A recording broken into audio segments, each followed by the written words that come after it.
Uma enorme alegria receber cada uma de vocês nesse projeto tão especial, né, construído com muito carinho, respeito e propósito. Essa palestra, ela nasceu a partir do grupo de apoio a mulheres que estão em processo de divórcio. É um espaço onde a gente se reúne semanalmente para compartilhar experiência, para desabafar, para acolher umas às outras, né, nessa fase tão difícil da vida que é o divórcio. E esse projeto, por sua vez, ele nasceu do livro que eu escrevi. Eu também me divorciei, Crônicas de uma Filha que Perdeu um Lar. Esse livro ele vai retratar como as crianças enxergam as crianças enxergam, né, as brigas dos pais, como as crianças enxergam o divórcio. E aí também ele conta a história da Helena, que é uma mulher que passa por muitas dificuldades no casamento e passa por assédio moral, financeiro, só não chega a ser agredida, mas do resto a coitada da Helena sofre tudo. E é um livro que fala sobre recomeço, sobre recomeçar, quebrar ciclos, né, e fazer tudo diferente, porque muitas das vezes a gente carrega do pai, do avô, muita coisa. E aí esse livro vai falar a respeito dessa questão, de mudança de mentalidade e mudança de vida em si. E hoje, dia 31, ele está gratuito na Amazon para quem quiser baixar. Vai ficar gratuito até o dia 4, justamente para que vocês conheçam a história e possa fazer a diferença na vida de vocês, já que fez diferença na vida de bastante pessoas, graças a Deus. O objetivo está sendo alcançado.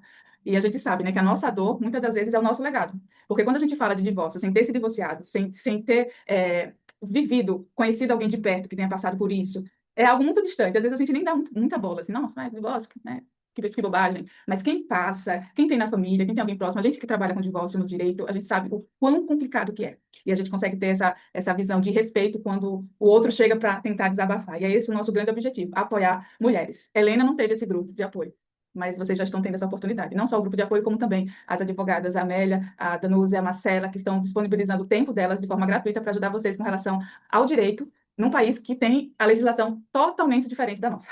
É totalmente diferente.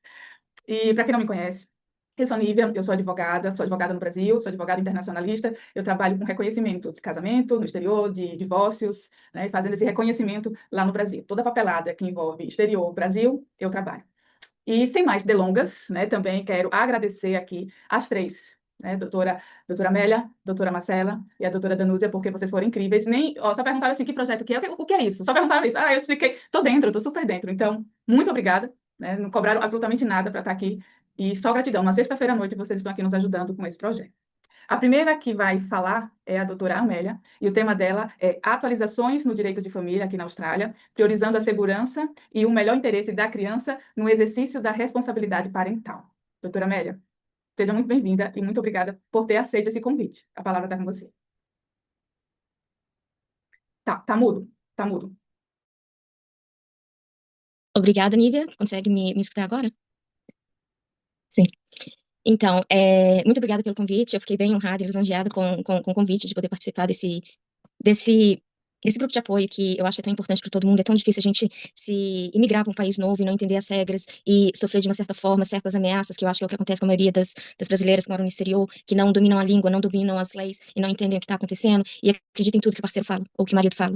Então, assim, é bem interessante esse projeto que você colocou, assim, organizou e colocou em prática. E hoje eu vou estar falando sobre as alterações que aconteceram recentemente na lei de direito de família australiana. E eu vou focar mais aqui nas leis que regem as regras aqui de WA, mas elas são praticamente as mesmas no restante do território australiano. Não muda muita coisa, eu acho que muda praticamente o número da lei e algumas coisinhas, mas é bem pouquinho. Então, assim, cada caso é um caso, e dependendo do estado que a mãe ou a pessoa estiver localizada, né, é muito importante buscar aconselhamento jurídico, seja ele pago ou gratuito, tem opções, tem lugares onde buscar informação, então busquem mesmo, façam uso dessas ferramentas gratuitas para vocês se informarem, leiam na internet. Hoje em dia tem a praticidade da gente clicar no site do Google e pedir para traduzir para o português, então mesmo que a página seja em inglês, você consegue fazer essa tradução para o português. Então vamos lá. Quais foram as alterações que aconteceram recentemente com relação ao direito de família e mais especificamente com relação à disputa de guarda ou dos cuidados da criança? Em maio de 2024, com o reconhecimento do comportamento abusivo e coercitivo e controlador, isso é uma coisa que a lei de direito de família estava bem defasada, não tinha muito entendimento de como analisar a questão, como produzir provas para comprovar que existe, que controle coercitivo, controle emocional, abuso emocional, psicológico, ele existe, mas é bem difícil de se comprovar. Mas a lei veio trazendo essa ideia e aceitando esse reconhecimento de que isso existe, que é um problema e que antigamente não era tão bem tratado quanto a gente gostaria, e essa lei veio para tentar cobrir essas brechas na lei, né? Então, desde maio de 2024, tanto para quem está num relacionamento porque se casaram de fato, formalmente, ou porque estão num relacionamento de fato, o que o tribunal vai levar em consideração? Vai ser sempre baseado no que é no melhor interesse da criança, independentemente de qualquer que tenha sido, talvez, o histórico de cuidados da criança. Pode ser que vai acontecer um caso em que o pai tinha bastante participação, mas era também abusivo. Então, talvez, quando a corte vier a intervir na dinâmica daquela família, pode ser que se entenda que o que é no melhor interesse para a criança não é manter o status quo. A gente tem que levar agora em consideração o fato de que um dos pais saiu do relacionamento devido ao abuso ou qualquer que seja o motivo, e que existe risco para a criança, e se houver risco para a criança, a corte vai ter que levar em consideração todas essas questões e colocar alguns parâmetros de segurança para garantir que aquela criança vai ter um desenvolvimento saudável e, ao mesmo tempo, poder manter um convívio saudável e adequado com o pai com quem aquela criança não reside. Antigamente, tinha-se um entendimento de que a guarda deveria ser automaticamente compartilhada 50-50. Então, essa introdução dessa lei, esses conceitos de controle coercitivo, comportamento controlador e coercitivo, que não é necessariamente, não parte mais do pressuposto de que o que deve acontecer é uma divisão automática de 50-50% do tempo com cada um dos pais. Não é. Tem que ser o que vai atender o que é melhor para aquela criança.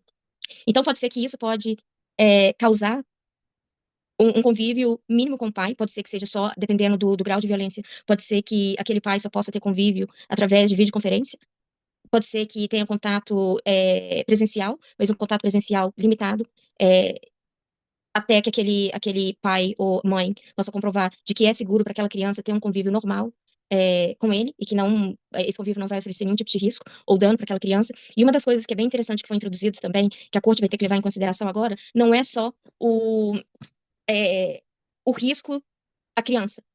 O que a lei agora pretende, e que antigamente era assim, mas era tratada de uma forma diferente, é que o que a lei tenta promover é a segurança daquela criança. E a segurança da criança não está só atrelada ao risco imediato e direto àquela criança só.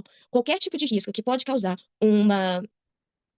um estresse ou algum tipo de insegurança ou medo por parte da mãe, o fato do outro parente, né? O outro pai ou a mãe, causar esse tipo de medo, ou sentir esse tipo de risco, é uma coisa que vai causar ansiedade, é uma coisa que vai impactar a capacidade dela de prover os melhores cuidados para o menor. E isso é uma coisa que a corte leva em consideração, que antigamente não acontecia. Então, hoje, o impacto na mãe, ele também é levado em consideração, porque desestabilizar a mãe que tem os cuidados primários daquele menor é um fato, é uma circunstância que é muito relevante, porque a criança sente, a criança absorve pelo que ela está sentindo, que ela está vendo. As crianças hoje em dia, eu acho que sempre foi assim também, mas as crianças, elas sentem muito, elas percebem tudo. Não falam muito, mas percebem muito mais do que a gente imagina. E elas observam muito. Então, assim, é muito importante manter a estabilidade para a criança, não é só da criança, tem que ser a estabilidade também da família, não só a mãe, porque acontece em alguns casos de ter uma avó que, na verdade, tem os cuidados da criança. Então, assim, para a família ou para aquela pessoa que está responsável pelos cuidados diários da criança. E isso é uma coisa bem inovadora que antigamente não era muito levada em consideração, e agora é. E o fato de não partir mais do pressuposto de que os cuidados têm que ser divididos 50-50 automaticamente, e esse não é o ponto inicial. O ponto inicial é o que é melhor, o que vai ser no melhor interesse do menor. E então, assim, histórico de violência doméstica, abuso, qualquer questão de negligência envolvendo a criança ou a pessoa que cuida dela, são coisas importantes, são coisas que precisam ser faladas no processo, quando for para a justiça. E como que a gente consegue obter provas de que isso estava acontecendo? É bem complicado, porque às vezes a gente tem uma vítima que está passando por esse processo, mas quando elas chegam para a gente e tomam a decisão de realmente ter forças para conseguir sair daquele relacionamento, geralmente elas não têm provas. Então, é complicado. O que eu aconselho elas a fazerem? Garantir que o que elas estão passando é comunicado com o máximo possível de pessoas e profissionais independentes, que no futuro, dentro de um processo judicial, se a justiça tiver que pedir todo o histórico e todos os relatos registrados por aqueles profissionais independentes, por exemplo, como GP, algum psicólogo que trata da família ou que a família está tendo tratamento de family therapy com aquele profissional, tudo isso pode auxiliar lá na frente. Então, assim, não deixe de falar, não deixe de compartilhar, não deixe de levantar a questão, porque isso lá na frente pode ser o que vai te ajudar a comprovar que, quando estava acontecendo o fato, tinha prova circunstancial que você pode utilizar e juntar no processo para comprovar que o que você está falando é verdade, porque no fim das contas, essa questão é muito subjetiva, e o juiz vai ter que basear na credibilidade de cada uma das partes. Então, se você tiver condições de garantir que você tem registro de qualquer tipo de documentação ou provas circunstanciais desses profissionais, principalmente evidência circunstancial independente e de profissionais, seria o ideal. O que foi introduzido também? Com relação à opinião expressa pela criança. Eu ainda não vi muita alteração nisso. Tecnicamente, o que eles chamam de Independent Children's Lawyer, ele teria que ouvir o menor quando ele é nomeado a participar e proteger os interesses da criança dentro de um processo. Ele, tecnicamente, teria a obrigação de ouvir essa criança, se agendar uma reunião com essa criança para ouvir o que a criança quer em termos de convivência, tanto com o pai quanto com a mãe, a partir do momento que aquela família foi desfeita. Só que isso eu ainda não vi acontecer. Eu acho que o governo ainda não tem muito funding para alocar, né, o dinheiro para esses profissionais para que eles consigam atender a todas as crianças e a todas as famílias. Eu ainda não vi em nenhum dos casos que eu atuo, que eu já atuei, em nenhum dos casos as crianças foram ouvidas. Então, assim, é uma coisa que a gente vai ver uma mudança gradual mais para o futuro, mas existe o perito judicial, que geralmente é um psicólogo clínico, que ele pode analisar a dinâmica da família e da criança com cada um dos pais e produzir um relatório judicial recomendando como que deve ser a divisão do tempo, quais devem ser as regras de convivência, de residência de convivência para aquela família. E essa é uma das oportunidades, até hoje, sempre aconteceu isso, as crianças são ouvidas, e dependendo o que vai influenciar bastante a recomendação desse profissional, baseado no que a criança está falando. Então, assim, as crianças podem ser ouvidas? Podem. A partir de qual idade? Isso é uma pergunta que eu sempre recebo, né? A partir de quantos anos que aquela criança pode ser ouvida e o quão importante, que tipo de peso que o magistrado ou o juiz vai dar para a opinião expressa dessa criança. A resposta é uma resposta bem clichê, né? De qualquer advogado, porque a resposta depende. A gente, às vezes, se depara com crianças de 8 anos de idade que têm uma maturidade muito grande e são muito espertas, são bem articuladas, entendem muito bem o que elas querem, ou crianças que foram expostas a maus tratos ou negligência, assim, muito extremos, e elas sabem exatamente o que é certo e o que é errado e conseguem verbalizar de forma bem articulada o que elas querem. Então, assim, isso ajuda muito. Então, o que vai influenciar se uma criança vai ser ouvida ou não? Geralmente é a idade, a partir dos 10 anos de idade, geralmente já é aceitável sugerir que essa criança seja ouvida, e dependendo da maturidade dela, mais ainda. Mas a partir dos 10 anos de idade é possível, sim, pedir que essa criança seja ouvida. E o peso que vai ser dado ao que essa criança está falando, igual eu falei, vai depender da maturidade, só um psicólogo forense, mesmo um perito forense, que vai ter a capacidade de analisar isso. E a magistrada, ela geralmente, os magistrados e os juízes, eles levam muito a sério as recomendações que são feitas, a opinião desse profissional que está analisando essa criança, o que a criança está falando, por quê? Porque o juiz não é psicólogo, ele não tem esse conhecimento, não consegue analisar a maturidade ou articulação dessa criança necessariamente da mesma forma que um psicólogo. Então, assim, geralmente quando se tem, é bem interessante os pais, né, concordarem com, ou solicitar um relatório pericial por um psicólogo especializado para analisar a família e dar a opinião dele com relação ao que deve acontecer com essas crianças, o que seria mais adequado, baseado no que é melhor, do que é no melhor interesse desse menor, dessa criança.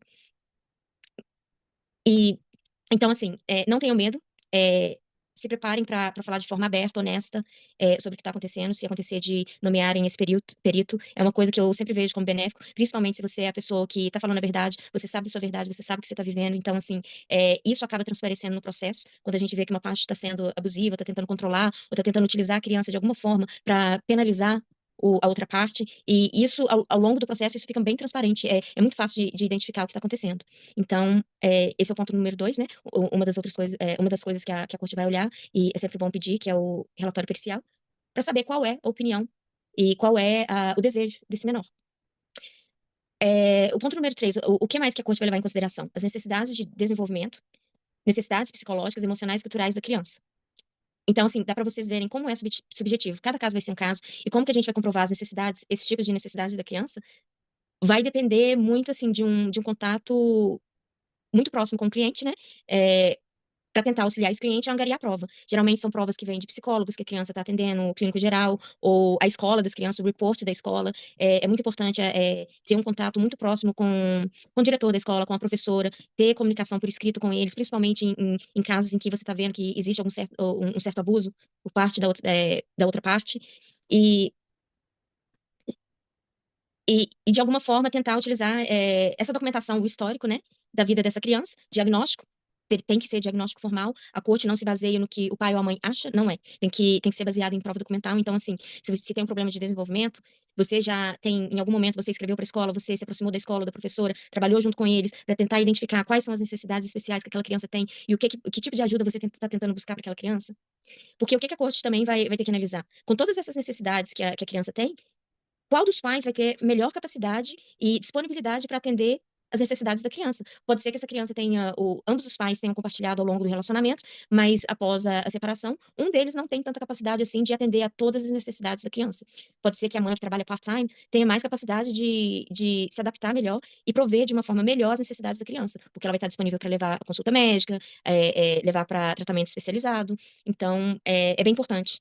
É, ter o registro histórico de todas essas questões, né? O máximo possível, porque tudo isso vai ser utilizado lá na frente. E como eu falei, a capacidade de cada pessoa em se propor e ter a responsabilidade parental pela criança. Não só ter a responsabilidade, mas agir de acordo com aquela responsabilidade. Porque pode ser que um pai ou a mãe tenha, ela se propõe, ela pode expressar o desejo de exercer essa responsabilidade parental, mas no fim das contas, no dia a dia, ela vai ver que ela vai estar sempre contando com o outro, com a mãe, geralmente a mãe, contando com que a mãe é que vai sair do trabalho para buscar a criança, no caso de emergência, é a mãe que vai largar tudo para o alto e socorrer essa criança, e geralmente o pai não faz. Existe o contrário também, mas no normal, no geral, geralmente a escola liga para a mãe, né?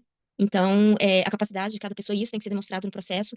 O ideal é que essa mãe ou esse pai tenha registro de todas as ocasiões, se o relacionamento já não está indo bem, e você ou já está na fase de separação, ter registro de tudo, de todas as vezes que foi necessário ter o comparecimento daquele outro pai que tem responsabilidade parental para poder atender a criança numa situação de emergência ou o que for, e aquele pai declinou daquela responsabilidade e delegou para outra parte. Então, assim, registro disso tudo é muito importante e é registro de tudo, sobre desenvolvimento, como que está indo na escola, se precisa de aula particular, quem é que está organizando a aula particular, quem é que paga, quem é que atende, quem é que leva e busca, quem é que se disponibiliza, com questão médica e psicológica, quem é que organiza as consultas e leva para consulta e depois garante que o tratamento e as recomendações desses profissionais da área de saúde são seguidas à risca, e para garantir o bem-estar daquela criança. Então, assim, tente manter registro de tudo, porque isso é muito importante. Antigamente, existia um entendimento de que a criança tinha que necessariamente ter um relacionamento de qualidade com a pessoa com quem ela não reside. Isso mudou também.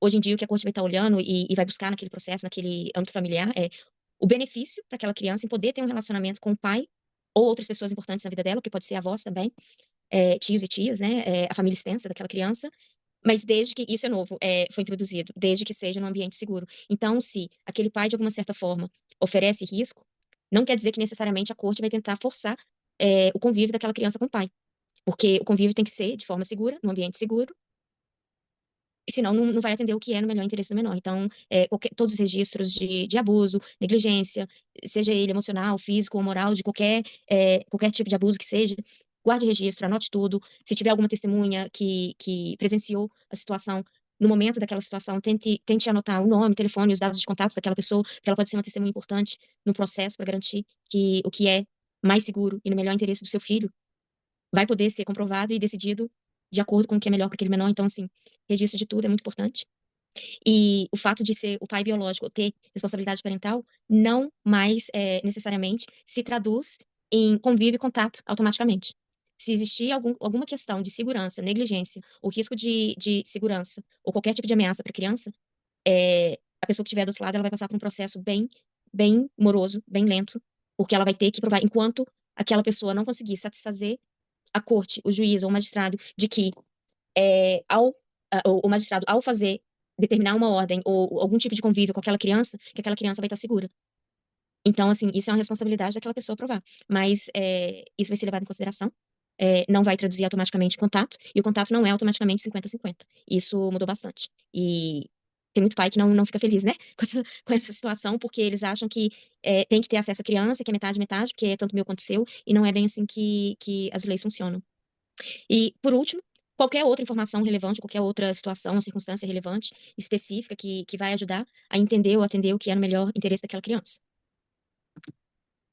E, então é isso, eu não sei se tem alguma pergunta, talvez tenha mais para o final. Talvez eu deva falar agora sobre a responsabilidade parental, que antigamente, seguindo a mesma linha de raciocínio, responsabilidade parental antigamente, entendia-se que, a partir da separação, ambas as partes tinham direito sobre seus filhos e que esse direito partiria de uma divisão igualitária de 50-50 entre as partes, e não é. O que os pais têm são direitos e deveres. O direito quem possui é a criança, o direito de convívio com a mãe, o direito de convívio com o pai, com a família extensa, com os avós, com os tios, com as tias. Então, assim, pai e mãe só têm obrigações e deveres. A criança que tem direito. Então, para quem está passando pelo processo de separação, independentemente do tipo de relação que você teve com o outro, com o cônjuge, né, ou ex-cônjuge, ou o seu ex-parceiro, tente sempre voltar a sua análise e o que você está querendo propor de uma forma que vai atender ao melhor interesse do menor. E não só isso, que o que você está propondo, de certa forma, você está propondo de uma forma que é para, na verdade, no fundo, é para atender e resguardar aquele direito que a criança tem, desde que seja seguro, né? E não tente articular a sua proposta, o que você está pensando, o que você está sentindo, voltando para você. Não é porque aquele pai que foi agressivo contra a mãe necessariamente vai fazer contra o filho. Acontece? Acontece, mas não necessariamente. Se você voltar toda a documentação, tudo que você tá falando e articulando durante o processo de negociação e aquele processo judicial, se você voltar tudo para você, a corte não vai te ouvir. Você não vai conseguir o que você está querendo atingir, que é proteger o seu filho e garantir que ele vai ter um desenvolvimento saudável e seguro. Então, tente sempre voltar o seu pensamento para o que é no melhor interesse da criança, e se eu tivesse que ajuizar uma ação para essa criança, o que eu teria que fazer para garantir que os direitos dessa criança vão ser resguardados? Então, tente sempre voltar o seu raciocínio e a sua lógica para esse ponto, porque é, é impressionante, assim, na maioria dos casos que eu recebo, geralmente o pai e a mãe, por ter sofrido uma certa situação durante o relacionamento, não consegue sair daquele problema do passado, e a corte está interessada em ver o que a gente vai fazer para garantir o convívio. Ela quer saber do que vai acontecer no futuro. O foco dela é o futuro, entendo o que aconteceu no passado, o que a gente pode colocar em termos de segurança, algumas medidas de segurança para aquela criança para garantir o convívio e, ao mesmo tempo, garantir que aquela criança vai ter uma vida saudável e segura. Então, assim, é bem complicado que, geralmente, as mães, né, elas passam por essa situação de violência, e é difícil porque a gente não consegue entender como que um pai que fez mal para a mãe não vai ter a capacidade de fazer para o filho. Mas a corte não vê dessa forma, necessariamente. Não é bem assim. A gente tem que demonstrar o impacto na criança. Você pode mencionar que houve o pai agia dessa forma comigo durante o relacionamento, e você tem o receio de que o mesmo impacto que foi causado na criança durante o relacionamento por causa desse comportamento vai continuar acontecendo, e talvez escale ainda mais pelo fato de você não estar lá para resguardar e assegurar a segurança dessa criança. Então, assim, tem que tomar muito cuidado com o que se diz. E sempre tentar voltar para o que é melhor para aquela criança. Eu acho que teve uma pergunta aqui com relação ao exercício da responsabilidade parental. Se, como que você decide as questões do dia a dia da criança ou questões de longo prazo? Como que funciona isso? Tecnicamente, a não ser que a corte determine que um dos pais perdeu a responsabilidade parental sobre a criança, ela tem responsabilidade sobre aquela criança. E qual é a obrigação e o que a mãe tem que fazer ou o pai tem que fazer para garantir que, você está fazendo a coisa certa, e número dois, você não está praticando alienação parental, e para evitar que você seja acusada de estar cometendo alienação parental. Você tem que constar, com relação a decisões do dia a dia, sobre o que comer, o que vestir, onde ir, onde passar tempo, se vai precisar de babá por um tempo limitado de 1 hora ou 2 horas naquele dia, ou delegar os cuidados para a terceiros, desde que seja seguro, geralmente isso fica a cargo do pai ou da mãe que tiver os cuidados da criança naquele momento. Exceto em situações em que o pai ou a mãe tem algum receio sobre essa terceira pessoa que vai cuidar dessa criança, tem algum problema. Então, assim, se você. O que eu sempre digo para os meus clientes é o seguinte: se você tiver que delegar os cuidados do seu filho para alguém, consulte a outra parte, porque se fosse o contrário, você gostaria de ser consultada, você gostaria de saber quem é que está cuidando do seu filho, você gostaria de saber para onde que o seu filho vai e com quem o seu filho convive. Então, consulte, não custa nada e pode evitar muita dor de cabeça. E com relação, essas são as questões assim mais imediatas, né, do dia a dia. E tem as questões que são assim mais de longo prazo, por exemplo, com relação à educação, religião, local de residência, tratamentos médicos assim mais sérios, que obrigatoriamente o pai e a mãe com responsabilidade parental têm que obrigatoriamente ser consultados. Se acontece uma situação em que o filho está com você e tem uma emergência de hospitalar, e você tem que levar a criança para o hospital, por exemplo, você tem que comunicar, sim, o outro pai, mesmo a criança estando nos seus cuidados durante aquele período, você tem que comunicar. Você tem que dar a oportunidade para aquele pai ficar sabendo e poder também participar na decisão de um possível tratamento médico ou uma cirurgia, alguma coisa mais séria. Com relação à educação, a mesma coisa. O pai ou a mãe, eles têm o direito, né, de poder participar da vida da criança e ajudar a escolher. em qual escola que aquela criança vai ser matriculada, se ambos os pais estão de acordo com o sistema e a grade curricular daquela escola. E isso são coisas, tudo que, assim, tiver impacto a longo prazo e que é uma coisa que tem um impacto no futuro daquela criança, quando essa criança se tornar um adulto, geralmente vai ser uma situação que vai exigir uma decisão de longo prazo e você vai ter que consultar o outro parente. Então, escola, local de residência é muito importante, você não pode mudar de forma unilateral. É, e eu diria que, assim, é uma situação bem subjetivo isso, é bem complicado, cada caso vai ser um caso, mas eu diria que se você tiver que mudar a criança de residência, que pode causar um impacto no tempo que aquela criança passa com o outro pai, ou que aumente o tempo de trânsito de forma exagerada, o tempo de trânsito entre uma casa e outra, e, e pode impactar o convívio com o pai, você tecnicamente deve consultar o outro pai ou a mãe para garantir que você está se mudando e vai poder continuar residindo lá, naquela localidade. Então, qual que é a regra com relação à residência? Desde que não impacte o tempo que a criança passa com o outro, com o parente com quem ele não vive, tecnicamente não tem problema. Se causar a necessidade de alteração de matrícula escolar, aí já vira um problema, porque a questão educacional é uma questão que tem que ser decidida por ambos os pais, então você, apesar de estar mudando não para um lugar tão distante, que não vai impactar o convívio, está impactando a matrícula e a educação da criança, então você tem que consultar. Então, é bem complicado, eu estou dando alguns exemplos aqui, porque é bem difícil a gente falar. Nessas situações X, Y, Z, você tem que considerar a outra parte, não é. Vai depender de cada decisão que você tiver que tomar, você tem que analisar que tipo de impacto isso vai causar na criança e no convívio daquela criança com a outra parte, e nas decisões de longo prazo que você tem que tomar com relação àquela criança. Se for uma questão de dia a dia, não tem problema, você não precisa consultar. Você pode consultar se você tiver um contato amigável, tiver cuidando dessa criança de forma bem amigável com a outra parte. Se você quiser mencionar, você pode mencionar. Mas não tem obrigatoriedade. Não para questões do dia a dia, são só questões de longo prazo mesmo que vocês precisam consultar. Precisa do consentimento expresso? Não necessariamente. Em alguns casos, principalmente em casos em que a gente vê situações de controle, coerção e tudo mais, abuso emocional, a gente vê que muitas das vezes um dos pais vai se utilizar daquele poder de não dar o consentimento para frustrar e impactar a pessoa que está pedindo. Então, o que a lei hoje diz? E isso foi outra coisa que mudou, que foi muito positivo. Hoje em dia, você não tem que necessariamente ter o consentimento do outro, mas você tem a obrigação, sim, de consultar e envolver aquela outra pessoa na tomada de decisão. E o que acontece? Você tem que demonstrar um esforço genuíno, não é só mandar um e-mail perguntando, a outra parte falou que não, pronto, acabou. Eu vou fazer o que eu quero fazer e vou tocar pra frente. Não é bem assim. Você tem que demonstrar que você realmente tentou, você tem que propor alguma coisa, tem que propor uma alternativa.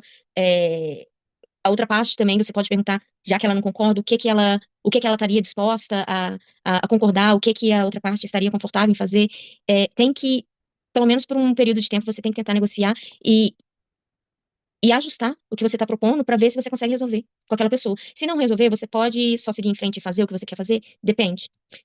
Se for, por exemplo, com relação à inscrição de uma criança na prática de esporte, você perguntou para outro pai, não vai impactar o tempo que essa criança passa com o pai não concorda, você quer fazer, matricula no seu tempo, no seu dia, e você paga. E essa criança vai. E ele não vai poder dizer muita coisa, porque não tem nenhum impacto para ele.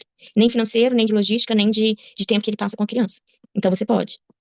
Você quer mudar de residência e mudar para outro estado? Pode? Não. Você consultou, não conseguiu. Essa é uma decisão de longo prazo que você não pode tomar sozinha. Pode ser complicado se você mudar, seguir em frente com o plano e mudar sem o consentimento dele ou uma ordem judicial. Pode ter problema de alegação de alienação parental. Então, se ele não concordar, entre com o processo de mediação. Antes de ir para a corte, você tem que obrigatoriamente passar pelo Family Dispute Resolution, é obrigatório. Para questões de guarda e relacionadas à criança. E se vocês não conseguirem entrar em acordo, vai ser emitido um certificado falando que pelo menos vocês tentaram chegar no acordo e não conseguiram chegar no acordo e agora precisa do envolvimento da justiça para decidir o que pode ser feito e o que não pode. O que não pode fazer é você tomar uma decisão unilateral, seguir em frente e correr o risco de ser acusado de alienação parental. Dizer que você se mudou para prejudicar o tempo que está passando com aquela criança, ou que agora aquela criança não vai passar mais tempo nenhum com o pai porque está morando em outro estado e as partes não têm condições financeiras de manter o contato entre o pai e a criança através de viagem é, como é que eu falo? Através de viagem internacional ou interstate, dentro do território australiano. Pode ser que não tenha condições. Se não tiver condições, não vai ter contato. De uma certa forma, pode ser que a justiça entenda que houve sim alienação parental, que a intenção de mudar de estado foi sim para prejudicar o contato daquela criança com o pai. Então, assim, tem que tomar muito cuidado. E qual é o resumo, assim, dessas alterações que aconteceram? Eu acho que o mais importante é que é, antigamente tinha essa ideia de divisão de 50-50%, né, do tempo que cada um dos pais, e geralmente o pai ou a mãe que não tinha nenhum cuidado, não participava de forma alguma durante o relacionamento, de repente, da noite pro dia, porque separou, resolve que quer 50%. E isso não é necessariamente o que vai ser melhor para a criança, porque o pai não sabe onde levar, talvez ele não vai estar tão bem preparado quanto aquela pessoa que teve os cuidados no dia a dia anteriormente. Então, assim, a corte vai levar isso muito, vai colocar um peso muito grande nessas questões e guardar a evidência e registro de tudo é bem importante. Doutora Amélia, já estamos Já com tô tempo. passando, né? Passou. Desculpa. Imagina. Eu tô tentando falar de uma forma mais fácil, assim, é tão difícil, porque eu tô lendo aqui em inglês, tentando traduzir para o português, e tentar utilizar a linguagem técnica, né, que seria utilizada em português, mas espero que tenha sido claro, que tenha dado para entender mais ou menos o que que acontece, o que que a corte vai fazer, o que que você pode fazer agora antes de ir para a corte para se proteger, se resguardar e garantir que o que você disser vai ter credibilidade. Então, foi isso. Eu não sei se tem alguma coisa que vocês queiram que eu complemente. E se a mãe cuidou sozinha da criança, acho que sem a ajuda do pai para nada. Aí teria que provar, né, doutora? Nesses casos, assim, teria que analisar profundamente a questão. Cada caso vai ser um caso, né?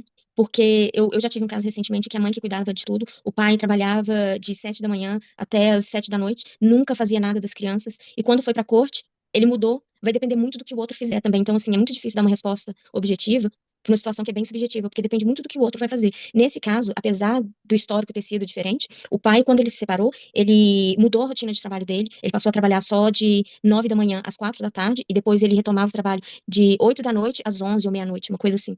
Ele reajustou o horário de trabalho dele para quê? Para que ele pudesse estar disponível para levar a criança para a escola, para levar a criança para as atividades esportivas, para buscar na escola, atender reunião de pais na escola. E ele acabou conseguindo convencer de que dava para ele ter a criança nos cuidados dele por um prazo mais prolongado. De imediato, ele conseguiu 5 dias a cada quinzena, com o objetivo de alcançar a divisão de 50% e 50%.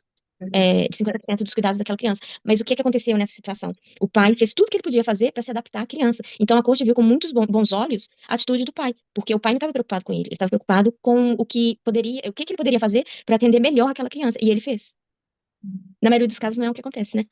A pessoa só fala o que quer, mas não se adapta. Verdade. Doutora, muito obrigada pela sua apresentação, que foi extremamente Imagina, rica e esclarecedora. Obrigada, gratidão.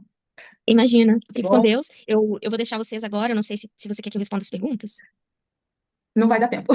Não vai dar Tá, tempo, já, tá bom, tá bom? tá bom. Obrigada, doutora. Um Ó, abraço, fica querida. com Fica com Deus, um Deus. abraço. Tchau, Com Deus, tchau, tchau. tchau. Agora a doutora Danúzia, que vai falar a respeito de imigração e os impactos do divórcio no visto. Boa noite, todo mundo. Muito obrigada por estar aqui. É um privilégio, novamente, estar servindo nossa comunidade, né? É muito bom ver incentivos como esse, projetos como esse estarem acontecendo. Hum, Primeiramente, tá? Eu também gostaria de só deixar aqui reiterado que a nossa conversa de hoje não é orientação jurídica oficial, né? É uma discussão geral, um breve overview né, do que pode ser feito em situações de violência doméstica e familiar, e um lembrete para todas nós que violência doméstica e familiar, ela não discrimina. Não é porque você tem um PhD que você não vai sofrer isso. Não é porque você completou o segundo grau somente de escola que você vai sofrer isso. Não existe discriminação em casos de violência, tá? E é um paradoxo muito interessante, porque as pessoas, quando elas vêm conversar comigo, elas ficam até meio envergonhadas, né, de abrir a situação sobre o que elas passaram durante um relacionamento. E uma das coisas que eu sempre converso com, né, com essas mulheres que chegam a mim eu já passei por isso, então eu te entendo. Eu entendo por que você não saiu desse relacionamento, porque eu também não saí lá, né, 20 anos atrás. Então, não existe discriminação com isso. E não existe vergonha, vocês não têm que ser envergonhadas pelo que vocês, né, se vocês estiverem passando por isso. Bom, a violência doméstica é praticada no contexto de uma relação familiar, doméstica ou de intimidade, geralmente pelo parceiro, mas também pode envolver outros membros da família, como pais, filhos, irmãos, que seja, né, aquele ato violento ou ameaçador, coercitivo, controlador, ou que faz a pessoa temer pela sua segurança e pela segurança de outros. Os tipos de abuso, olhando aqui pelo computador, tá, que eu tô com as minhas anotações aqui. Até que parte vocês ouviram? Eu estava falando da violência financeira, foi onde eu acho que a minha internet parou. Isso. Tá, bom, recapitulando aqui, né, tem a violência financeira e econômica, que é controlar o dinheiro, a violência patrimonial, que é destruir os seus bens, objetos pessoais, dentre outras coisas. Stalking, perseguição, né, o que é o monitoramento e a perseguição, inclusive, da vítima online. Uma das coisas o tipo de violência muito comum aqui na Austrália é a violência contra animais, ou seja, né, você tem um cachorro e a pessoa em essência, machuca o teu cachorro justamente para te afetar. Isso é um tipo de violência também, tá? Isolamento, por exemplo, de impedir que você converse com a sua família, que você mantenha contato com amigos, que você vá, né, por exemplo, à sua igreja, expressar sua identidade cultural, e a sua privação de liberdade em geral. Por exemplo, negar acesso a necessidades básicas, como comida, parte financeira, que tipo de trabalho você vai fazer, dentre outras coisas, tá bom? Como que isso impacta no visto de uma pessoa aqui na Austrália? Bom, primeiramente, vocês não precisam estar passando por isso, né? A Austrália é um país que tem, apesar de não ser perfeita, ela tem reguardas, né? Regras que protegem as mulheres aqui. Eu não vou fazer uma comparação com leis de violência doméstica do Brasil, porque eu não sou advogada no Brasil, eu sou advogada aqui na Austrália. Mas se você está passando por violência doméstica e você, por exemplo, aplicou por um visto de cônjuge, que é aquele famoso 820, 801, e você está passando por violência doméstica, você ainda assim tem como seguir o teu processo de visto, pedindo à imigração que eles te concedam um visto de residência permanente por conta, né, através do caminho do Family Violence Provisions, porque por conta de você ter passado violência doméstica durante o seu relacionamento. Se você aplicou para o visto 820, ou se você já tiver requerido, né, o 309 e está aqui na Austrália, isso também se aplica para você, tá bom? Vistos de filhos, né, que estão como dependente, eles também podem pedir o PR através do Family Violence Provisions. Porém, ele tem que ter tido, né, requerido o que a gente chama de Dependent Child Visa, que é o subclasse 445. Existe a possibilidade. Uma notícia boa que aconteceu, né, aí nesses últimos meses, nesse último ano, foi, antigamente, existia a possibilidade só das pessoas que aplicavam para o visto 820, os vistos de cônjuges, para passar por esse caminho de violência doméstica, né, por essa pathway existente, da qual a imigração agora estendeu, há não tanto tempo atrás, assim, para os vistos. O Business Talent, 132, o Employer Nomination, que é o 186, o visto 187, visto 189, visto 190, visto 191, visto 192, o visto 858, 887 e o 888. Ou seja, se você é dependente em algum desses vistos, você também pode pedir para a imigração continuar com o seu visto de residência permanente através do Family Violence Provisions, provando, claro, que você passou por uma situação de violência doméstica durante o relacionamento.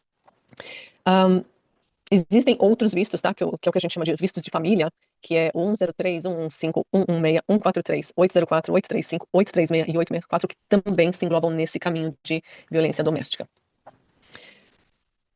E como que funciona? Existem 3 coisas essenciais que precisam acontecer, em termos de evidências. Você precisa provar que você estava num visto, que essa parte da lei se aplica, que você estava num relacionamento com um australiano, genuíno, contínuo. A imigração olha primeiramente essa parte do relacionamento. Você estava num relacionamento verdadeiro. Você tem que provar. Que são aqueles 4 pilares que a gente sabe, né? A parte financeira, a parte de, né, quem faz o que em casa, os planos do casal, etc, etc. Ou seja, a gente precisa provar que o relacionamento existia. A gente precisa provar que o relacionamento terminou por conta do abuso que você sofreu. E aí, vem a parte mais prática do processo. É você oferecer para a imigração o que eu chamo, né, na verdade não foi nem eu que chamei, foi uma cliente que chamou de diário bate-coração, que é basicamente explicando todas as situações que você passou, ou a maioria das situações que você passou de abuso, explicando, né, olha, essa foi a situação, isso foi o que aconteceu, isso foi como eu reagi, e mostrar para a imigração o quão avassalador aquela situação foi, o teu nível de medo que você teve naquele momento, né, pela sua integridade física, mental, ou integridade de outros, como por exemplo seu filho, seus animais, etc. E tudo isso a gente coloca em forma de Statutory Declaration. E aí, você precisa oferecer mais 2 tipos de prova para a imigração. As mais fáceis são o laudo de um GP e o laudo de uma psicóloga. Eu digo os mais fáceis porque geralmente o pessoal, né, vai no GP para pedir calmante, por exemplo, não está entendendo um pouco a situação, o GP vai te perguntar, mas para que você quer um calmante, o que está acontecendo? E você eventualmente vai estar se abrindo ali para o seu GP, explicando algumas dinâmicas ali do seu relacionamento, e ele vai te encaminhar naturalmente para conversar com o psicólogo. Ou seja, quando a gente faz esse processo de violência doméstica, a gente pega o seu Statutory Declaration, o laudo do GP e o laudo do psicólogo. Esses são os mais fáceis de conseguir, né? Existem outros tipos de laudos que a gente pode pedir, como por exemplo de um social worker, dentre outros profissionais, mas esses são os mais fáceis e mais baratos de conseguir, que geralmente o médico ele não cobra para fazer esse laudo. Na minha experiência, as psicólogas brasileiras não cobram ou se cobram um valor irrisório, o que facilita para vocês no processo. Essas provas que eu acabei de mencionar, né, o Status Declaration, o laudo do GP, o laudo de um psicólogo, por exemplo, isso entra numa tangente que é né, o que a gente chama de non-judicial pathway, ou seja, são documentos que não são oferecidos para você através da corte. Tá? Então, esse é um caminho. O outro caminho é aquele caminho das pessoas que já têm ou estão no processo de conseguir um apprehended violence order contra o parceiro. E aí engloba, né, um caminho judicial, que, por exemplo, né, você vai poder apresentar uma providência cautelar do tribunal contra o seu ex-parceiro ou contra o seu cônjuge, uma ordem judicial emitida ao abrigo de legislação estatual ou territorial, um registro de que o tribunal condenou o ex-parceiro ou o cônjuge por um crime de violência familiar contra você ou contra seus dependentes, um registro que o tribunal registrou uma declaração de culpa do seu parceiro por crimes, né, o seu ex-parceiro por crimes de violência familiar. Quando você utiliza provas da corte, de uma certa maneira, o processo fica um pouco menos doloroso, no sentido de você ter que regurgitar tudo o que aconteceu com você. Né? Você tendo essa medida de proteção final, manda-se a imigração, ainda assim tem que mandar o seu statutory declaration, ainda assim você tem que provar que você passou por violência doméstica, que o relacionamento terminou, para a imigração olhar o seu processo e determinar se vai te dar o visto ou não. Então, é muito importante que vocês, eu sempre falo para todo mundo, mantenham um diário de eventos, de situações que passaram. E é basicamente, não precisa ser uma coisa extensa, mas dia 31/7, fomos, eu estava almoçando, eu estava cozinhando e do nada meu parceiro chegou e puxou meu cabelo. Ou fez um comentário que me ofendeu no âmbito cultural e começou a brigar comigo, começou a falar que mulheres da minha cultura fazem isso, fazem aquilo, etc, etc. E começou a me ameaçar. E eu fiquei até, né, fiquei estressada, fiquei, né, minhas pernas começaram a tremer, eu tava com, né, a panela de água fervendo ali, eu fiquei até com medo, de repente, né, numa dessas ele ficar nervoso se eu começasse a falar alguma coisa, falar, nossa, mas por que você tá falando isso? E de repente pegar, me bater, ou jogar essa panela de água fervendo em cima de mim, etc. É manter um diário das coisas dos acontecimentos, para então você provar pra imigração. Eu vi um comentário aqui de uma pessoa que teve uma porta socada, né, que a pessoa deu um soco, acredito eu. Tira foto dessa porta e documenta isso. Conversa com algum amigo que você tenha intimidade suficiente, que você consiga se abrir e comente isso que está acontecendo. Porque apesar das evidências oficiais que a imigração aceita serem somente as de âmbito de corte, o seu Statutory Declaration, o laudo do GP e um laudo, por exemplo, da psicóloga, ainda assim, dependendo do processo, colocar um statement de uma testemunha que sabe do que você está passando, ou que viu você sendo agredido, ou que está vendo as coisas que ele está fazendo, também serve como evidência complementar no processo. Eu vou falar aqui para vocês, eu tenho uma listinha aqui. Por exemplo, né, vocês também podem ter um relatório policial, o registro da agressão. Existem alguns critériozinhos, tá, que precisam estar nessas cartas, nessas evidências.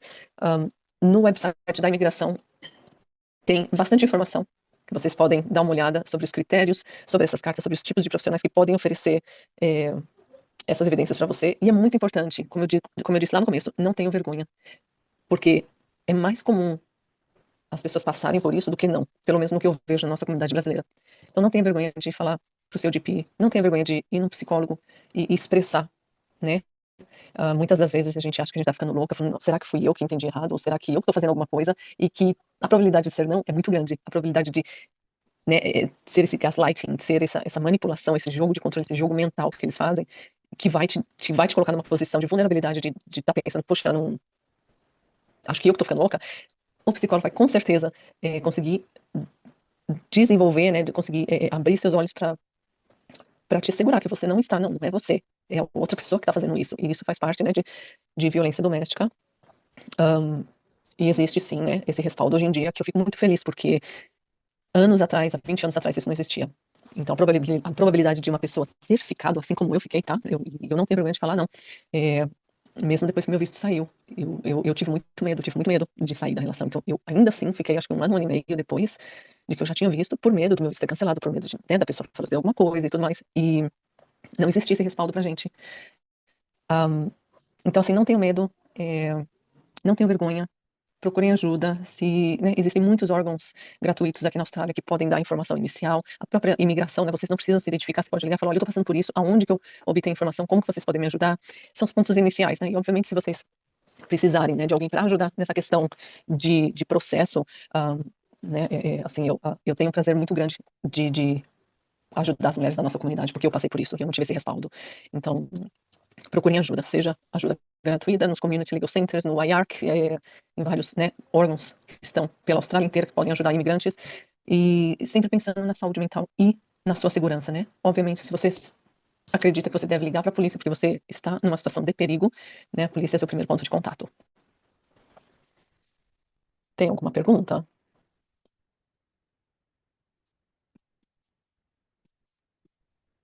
Eu tô aqui segurando o celular, tá, gente? Porque Não, não eu não tem, trouxe o tripod aqui. não tem pergunta, tem mais comentário. Ah, pode afetar. Ah, sim, só tem uma aqui. Violência doméstica pode afetar na separação de bens? Relacionamento sem filhos. Já com cidadania. Olha, eu não vou poder te responder essa pergunta porque eu não sou advogada de família. Então, a doutora Amélia talvez ela seria a melhor advogada para te responder essa pergunta. Perfeito. Perfeito, doutora. Muito obrigada. Muito obrigada por sua participação, Prazer. né, pela sua disponibilidade, e seu conteúdo foi extremamente rico e esclarecedor. Eu tenho certeza que ajudou muitas mulheres e muitas brasileiras. A gente tem ouvido falar, né, e visto também nos grupos do Facebook que têm sofrido violência doméstica, e isso é uma luz no fim do túnel que a senhora trouxe para a gente essa noite. Muito obrigada. Gratidão. Sim, sim. Imagina, obrigada a vocês. E principalmente, a Nívia, eu tenho visto ultimamente muitas mulheres no visto 186 como dependentes, e que antigamente não tinham esse respaldo da lei que agora tem, né? Então, essas mudanças na Austrália, não sei como fala em português, avançamentos. Esses avanços, né, são muito bem-vindos, com certeza. E se eu puder deixar meu último recado aqui, né, que eu também tenho visto bastante ultimamente, são pessoas que conheceram um australiano online, ainda estão lá no Brasil, estão no relacionamento há alguns meses, estão, né, prestes para vir para cá, né, venham preparadas financeiramente, emocionalmente, e porque o que a gente tem online muitas vezes não é a realidade que você vai encontrar aqui. E se você puder evitar de entrar nessa situação, porque a nossa segurança não, a nossa segurança deve valer muito mais do que um visto de residência permanente aqui na Austrália. Então, fica o meu recado, tomem cuidado. Perfeito, doutora. Muitíssimo obrigada. Espero que a gente se encontre numa próxima palestra. Tá bom? Amém. E um abraço. Fica com Deus. Tchau, tchau. Agora a doutora Marcela. A doutora Marcela vai falar a respeito de mediação, o primeiro passo para um divórcio mais saudável. Eu vi que alguém levantou a mão. Quer falar antes de eu começar? Acho que é Soraya. Tá, então tá bom. Eu vou tentar rapidinho também para liberar vocês, porque dependendo de onde vocês estão, o horário já está bem mais avançado. A maioria aqui eu vi é de Perth, então acho que tá ok, mas tem gente de Sydney, de Gold Coast, então eu vou tentar ser sucinta. Bom, obrigada pela oportunidade. Acho que uma das coisas mais importantes que a gente pode ter nesse tipo de processo é conhecimento. Conhecimento, ele sempre vai nos libertar de alguma forma. E a ideia aqui é geralmente justamente trazer esse conhecimento para vocês tomarem melhores decisões mais acertadas. Bom, a gente que é da área do direito, é muito mais fácil, a gente tem a gente consegue deduzir assim, o que é mediação, conciliação, mas eu vou tentar ser bem sucinto e bem explicar de uma forma bem simples o que seria a mediação, tá? A gente ouviu a doutora Amélia falando sobre como a corte resolve, como a corte decide, e a mediação ela é um método alternativo de solução de conflitos que evita com que o teu processo, né, a tua separação, seja levado ao judiciário. Então, assim como no Brasil, aqui na Austrália também é bastante recomendado, né, esses métodos alternativos, e, inclusive, como a doutora Amélia também já comentou, para alguns casos específicos, a mediação ela é obrigatória. E aí eu vou explicar um pouco mais como e por quê. Infelizmente, durante o casamento e tudo mais, a gente, eu não vou dizer evita, mas a gente acaba não conversando sobre certas coisas, porque a gente nunca imagina que aquilo pode acontecer no futuro, né? A gente não imagina que possa ocorrer uma separação, um divórcio, e por conta das questões emocionais, a gente leva também para o momento que a gente vai falar sobre separação, propriedade e guarda, a gente leva toda aquela carga emocional com a gente, e aí a gente acaba fugindo um pouco do racional, e a mediação, ela traz justamente uma oportunidade para você sentar, para você se expressar, para você tentar separar o que é emoção, o que é razão, e você tentar entrar num acordo com o teu parceiro. O processo em si, ele é voluntário, então ninguém é obrigado a participar de uma mediação. Inclusive, quando a corte, ela obriga você a passar por uma tentativa de mediação, se uma das partes não quiser fazer por N motivos, você tem como pegar esse certificado, que eu vou explicar direitinho, mas que não tem ninguém obrigando você a sentar numa sala com outra pessoa. principalmente se tiver algum tipo de violência doméstica ou algum tipo de abuso, etc. É, Por que a gente aconselha fazer mediação? Primeiro, porque ela vai ser muito mais rápida do que você levar para um processo judicial. A corte pode levar 3, 4, 5 anos para poder decidir, né, sobre guarda ou sobre propriedade, enquanto que na mediação você pode fazer uma mediação, por exemplo, para cada tema, você pode fazer uma mediação para guarda, uma mediação para propriedade, uma mediação para, se você tiver por exemplo, business com o teu parceiro, e então é muito mais rápido. E você pode fazer também mediações durante o crescimento dos filhos. Você pode fazer uma mediação por ano, por exemplo, para revisar o que foi decidido. Tá? Vai ser muito mais barato, porque ela não exige a presença de advogados. Então, você pagar um honorário de advogado, mais as custas do judiciário, vai te, vai te levar você a 3, 4, 5 anos pagando todas essas custas, realmente vai deixar bastante caro o processo. Desgaste emocional também, porque você acaba criando uma melhora na comunicação com o teu ex-parceiro, se você tiver filhos. Isso é muito importante, porque vai enriquecer como é que chama, meu Deus? O co-parenting, né? Você fazer o cuidado dos filhos compartilhados, ela vai ajudar. Como a gente viu com a doutora Amélia, você tem algumas coisas que você é obrigado a comunicar ou a pedir permissão. E dá muita autonomia, porque ao invés de um juiz, um terceiro, decidir o que você vai fazer ou como você vai levar a tua vida daqui para frente, você tem a autonomia e segurança de que, não, eu decidi que eu vou fazer A, B e C, e ao invés de você ficar frustrado porque alguém decidiu por você. Então, acho que essa autonomia é muito interessante e é confidencial. Então, se for resolvido, se houver uma tentativa de mediação e você talvez falar uma coisa que você se arrependa, ou até mesmo entrar num acordo, porque a maioria dos acordos eles vão ser informais, isso não pode ser levado para o judiciário. Então, de qualquer forma, você não vai ficar atrelada a certas coisas que foram, talvez por uma emoção ou por algum outro tipo de situação que foi conversado na mediação. Aí tem uma questão técnica que eu queria explicar para vocês, que na Austrália existem 2 tipos de mediação. Uma mediação que ela é mais simples, vamos dizer assim, ela é mais genérica, e ela pode ser usada para qualquer tipo de conflito. Para isso, o profissional mediador, ele precisa fazer um curso, ele precisa estar registrado numa associação, que é o AMDRES, a Associação de Mediação na Austrália, etc. E tem o FDR, que é o Family Dispute Resolution Practitioner. Então, a gente chama de FDRP. Esse segundo mediador, ele tem que fazer um outro curso, já é uma especialização, que é especialista em família, e ele tem que estar registrado junto à corte. No caso, o Attorney General, que é onde, por exemplo, os advogados são registrados e tudo mais. Então, ele tem vamos dizer, um poder um pouco maior do que um mediador normal. Eu, por exemplo, sou mediadora, registrada no MDRES, e eu fiz o curso de Family Dispute Resolutions, concluí o curso, eu só preciso agora me registrar para poder ter um número. Então, a gente vai ter que ter um número para poder atuar nos casos por exemplo, que envolvem guarda de menores que vão ser levados à corte. Aí agora eu vou explicar um pouquinho detalhes sobre sobre casos de família que tem criança, por exemplo, como a Amélia falou, é obrigatório a passagem por um Family Dispute Resolution Practitioner, e caso não haja um acordo, esse profissional ele vai emitir um certificado. Aí, assim, vai depender. Se for casado legalmente, o certificado é o 60I, e se for de facto, por exemplo, vai depender de cada estado, que cada estado vai ter uma legislação específica para o relacionamento de fato, e aqui, se não me engano, é o 66 Age. Mas não importa, é o certificado de mediação que vocês precisam saber. A mediação pode, sim, ser levada para questões de divisão de bens, né, como propriedades, as dívidas, tudo isso.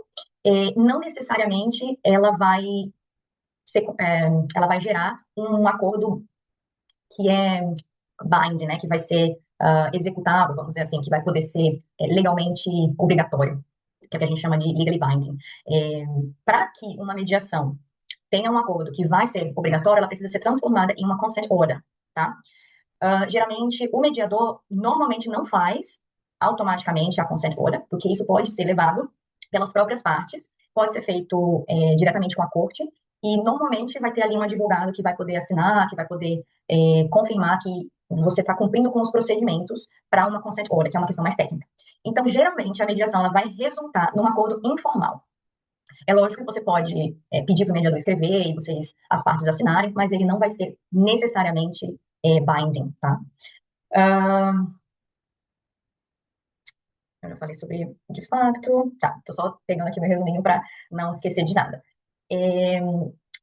Uma das vantagens, tá, de você começar o seu processo com uma mediação é que o profissional, ele vai ser um profissional neutro. Por que eu falo isso? O advogado, ele não é um profissional neutro, tá? O advogado, ele vai agir pelos interesses da parte. Então, se eu tenho meu advogado, ele vai olhar para os meus interesses. Se o meu ex, ele vai ter um advogado, vai olhar para os interesses dele.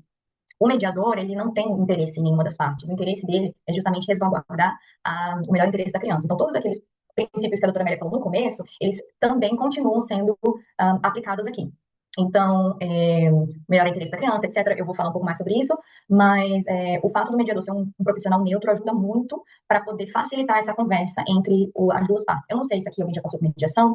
Infelizmente, eu tenho ouvido muito feedback negativo de mediações, e eu fico muito triste, porque eu faço mediação desde a minha da época de faculdade, então, assim, tem quase 10 anos, de 10 anos atrás que eu comecei a fazer mediação, e eu sou apaixonada por mediação. Eu hoje trabalho com Trauma Informed, que é pessoas, né, que passaram por abuso, têm um conhecimento com relação a narcisismo, controle coercitivo e tudo isso mais, e na minha atuação eu sempre olho um pouco, eu tenho uma visão mais humanizada. Tem muitos órgãos que oferecem mediações gratuitas, e eu vou falar um pouco sobre elas já já, mas é muito triste que não haja um tempo suficiente, por exemplo, se uma mediação de 1 hora não é uma mediação, né, você não tem condições de você sentar e conversar falar sobre tudo que você tem para falar, resolver tudo que você tem para resolver de uma vida inteira, de 2, 3 crianças, propriedades, etc., em 1 ou 2 horas. Então, assim, eu fico muito triste de que as pessoas tenham experiências negativas, mas pela minha formação e pelas pessoas que eu conheço, pelos profissionais que eu trabalho, existe sim uma preocupação muito grande em dar esse olhar humanizado para as partes e de ser o mais neutro possível, tá? Não é porque é mulher ou porque é homem que a gente vai olhar diferente. Tá, agora eu vou falar um pouco da prática, tá? Do passo a passo. Se você vai se divorciar e você vai entrar numa mediação, esses seriam os passos, tá? Primeira coisa, a gente sempre aconselha legal advice. Então, assim, não necessariamente o advogado vai participar da mediação, inclusive é recomendado que não participe, porque os advogados têm a tendência de ser mais técnico e falar de coisas que na mediação a gente vai olhar muito mais os interesses, os conflitos, e o advogado não necessariamente é a melhor pessoa para participar da mediação, mas é aconselhado que você entenda os seus direitos. E aí, como foi falado, a gente, como mediador, a gente vai sempre preservar o melhor interesse da criança. Então, não é a gente tem um termo que chama de good enough parenting, que é o pai suficientemente bom. Então, não necessariamente a gente vai estar olhando quem é o parent perfeito, né, o pai ou mãe perfeita, mas é aquele que está disposto a preservar esse melhor interesse da criança. Se caso você tiver passado por uma situação de violência doméstica ou de abuso, não se sente confortável em fazer mediação, ela pode ser excluída, né, pode ser evitada, mas caso exista uma mínima possibilidade de você fazer uma mediação, a gente aconselha que faça, e também pode ter uma pessoa como suporte. Então, você pode levar um social worker com você pode levar um psicólogo com você, e aí, lógico que vai sempre dar oportunidade para o outro também. Então, se você leva uma pessoa para te ajudar, a gente vai abrir a oportunidade para outra pessoa trazer, caso ela queira. Tá, aí vamos lá. Você vai fazer mediação.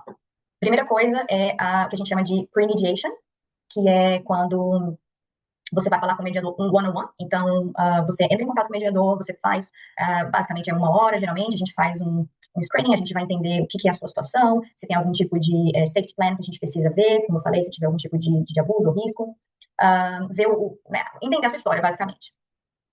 E aí, a gente, como mediador, a gente vai aceitar ou não entrar, né, com o seu processo, porque tem coisas que, às vezes, pode ter algum conflito de interesse. Mas geralmente vai tudo bem e eles vão te dar um homework. Então, você vai levar para casa, por exemplo, você vai fazer um spreadsheet. Se for, por exemplo, com relação a propriedades, você vai tentar checar tudo, né, tudo de propriedade, tudo de bens que vocês têm, para poder, quando tiver a joint session, que é a sessão das 2 pessoas, você ter aquilo já pronto, tá? Se for de escola, se for de criança, se for, por exemplo, timetable da criança, das atividades, tudo isso. Então, assim, geralmente vai ter um homework, uma tarefa de casa, você vai trazer para a sessão todas essas informações. E a gente vai dar oportunidade para as 2 pessoas primeiro separado. Depois vai ter a joint session, e aí vai ter uma free discussion, vocês vão falar sobre o que aconteceu, cada um vai ter a sua oportunidade de falar. O mediador, ele vai criar uma agenda e ele vai pegar tópicos específicos e genéricos para poder, vamos dizer assim, se nortear dentro da conversa. Senão fica uma conversa muito abrangente, que vai falar sobre, sei lá, que você não tirou o lixo da casa, você não lavou a louça, e isso, por mais que seja importante, não vai ser o tópico principal. E a gente sempre tenta voltar para o tópico principal, seja a criança, seja os bens, etc. E o mediador, ele vai interromper, mas ele não vai sugerir, ele não vai tentar argumentar, ele vai interromper para facilitar a conversa. Então, se ele vê que está tendo conflito, está tendo muito ruído na comunicação, ele vai traduzir. Ele vai traduzir o que uma pessoa está dizendo para tentar ficar um pouco mais fácil da conversa seguir. Acho que você quem está se separando já tentou conversar com seu parceiro e provavelmente não teve sucesso. Então, a mediação, ela serve justamente para isso, que é para facilitar essa comunicação. Depois vão ter private sessions, então vai separar de novo, vai ter um pouco mais de privacidade para falar coisas que você não está, por exemplo, muito confortável de falar na sessão junta. E depois você volta para a sessão junta, e aí vai ter a tentativa de acordo. Vocês vão explorar opções, então a mediação geralmente é explorar a opção, testar, será que vai dar certo isso, mas vamos pensar de uma forma, vai abrir os teus horizontes. A gente às vezes entra numa mediação achando que só tem uma solução. A gente sai dela vendo que tem 50. E isso acontece de verdade, tá? E aí, no final, se tem um acordo, a gente assina um acordo informal, e como eu falei, você pode ou não fazer com que ele seja binding, se não tiver um acordo, você vai levar o certificado para a corte, se for uma Family Dispute Resolution. E sobre criança, eu sei que perguntaram também se pode perguntar para a criança acha, também é meio controverso dentro da mediação, mas existe sim o Child Inclusive Mediation, que possibilita a presença da criança em algumas partes da mediação, às vezes só para explicar para ela, olha, seus pais estão passando por um processo, a gente está aqui conversando sobre o teu futuro, e eles estão muito preocupados em deixar você na melhor forma possível, a gente vai tentar preservar o seu melhor interesse. Lógico que adaptando a linguagem, mas existe essa possibilidade, e tem alguns profissionais, dependendo da área de atuação, seja um mediador que seja psicólogo, ou um mediador que seja social worker, eles vão poder fazer esse aporte assim, mais fácil, vamos dizer. Tem mediador que não vai nem considerar essa possibilidade por conta do receio de estar lidando com o menor. E aí eu vou encerrar, porque eu sei que já está tarde, mas eu queria deixar só uma mensagem aqui no final, que é, não tenham medo da mediação. A mediação, ela é uma excelente oportunidade para você ouvir a outra parte. E eu falo assim, eu não quero mais ouvir. Mas, assim, é diferente você conversar com uma terceira parte mediando. É muito diferente. Não é a mesma coisa que você tentar resolver um conflito pelo telefone. E, assim, sejam abertos. Acho que todo mundo tem o poder de decidir sobre a sua própria vida. E por mais que a gente não tenha desenvolvido certos skills durante um tempo para conversar com o parceiro, para resolver conflito de uma certa forma, sempre existe possibilidade de melhoras. E a gente vê, sim, pessoas melhorando e desenvolvendo esse skill. E também, assim, imagine, se você é uma criança de 5 anos, você vai ter mais quase 15 anos para lidar com o teu ex-parceiro. Então, assim, desenvolver uma possibilidade de conversa madura e pacífica eu acho muito válida. Então, eu deixo essa dica para vocês. Nívia, você quer que eu comece a responder as perguntas? Ou, Sim, pode ir para as perguntas, Marcelo. a Danusa tem alguma pergunta que ela quer responder primeiro? Ou já foi tudo respondido? Eu acho que aqui no chat não. Tá. Para a mediação, e no caso, sendo a parte interessada na divisão igual.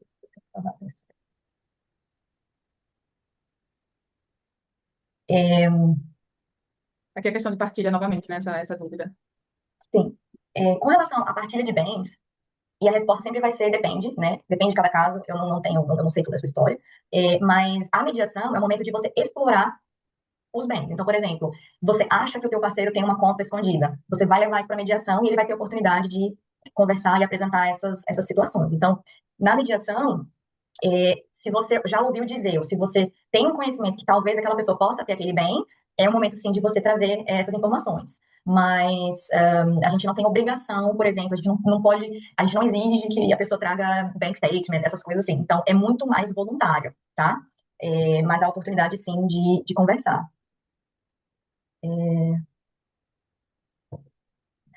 Aí teve umas perguntas que eu posso rapidinho só falar que as perguntas antigas que a gente trouxe para cá. Tem uma pergunta de guarda compartilhada de escala regular. Rapidamente, aqui na Austrália é muito comum você ter escala irregular, porque tem muito FIFO. Então, assim, falando da mediação exclusiva, a gente também vai olhar que o tempo não é 50-50. Tá? Então, tudo vai depender do melhor interesse da criança. E aí, quais são os critérios, por exemplo, que geralmente vão ser explorados?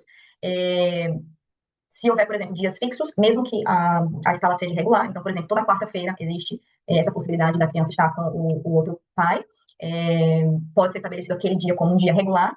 Então, assim, às vezes o pai quer que a criança pernoite, né, que a criança durma na casa do pai, porque é o dia dele estar com o pai, mas nem sempre dormir na casa do pai é necessariamente tempo de qualidade com a criança. Então, o pai pode também estar participando da vida da criança, buscando a escola, jantando, mas não necessariamente dormindo. E aí isso também pode ajudar na escala e na rotina da criança, então minimizando esse distúrbio da rotina. Eu só queria rapidinho falar sobre acho que teve uma pergunta sobre legal aid, né? tudo que vai ser levado para esses escritórios gratuitos, né, para Legal Aid, Circle Green, ou todos esses outros órgãos que não governamentais, não profits, que eles vão tentar ajudar você com seus casos legais, etc., eles sempre vão ter critérios de admissão. Então, assim, se você tem um caso muito complexo, ou se a sua renda, por exemplo, é maior do que a renda que eles admitem os casos lá, eles geralmente não vão considerar o teu caso. Então, é sempre bom você entender que, dependendo da complexidade, você vai ter que, sim, gastar um pouco mais e entrar com um advogado. Tem lugares que aceitam, mas geralmente eles vão olhar, assim, qual que é a possibilidade de êxito daquele caso, então fica mais difícil. Teve uma questão da multa de trânsito que foi transferida. Esse é um caso de administrativo, né? Não seria nem judiciário, nem de família. Seria uma coisa mais administrativa. E pelo que eu dei uma olhada, você sim pode alegar que houve uma alegação fraudulenta. Aí depende de você, se você quer fazer uma denúncia na polícia.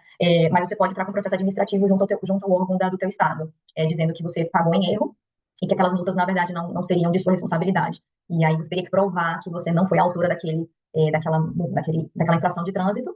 E talvez isso possa ser levado também para outro. Se, por exemplo, faz parte de um controle coercitivo, se faz parte de algum outro tipo de abuso, você consegue levar isso como uma das provas, através, né, de mensagens, etc.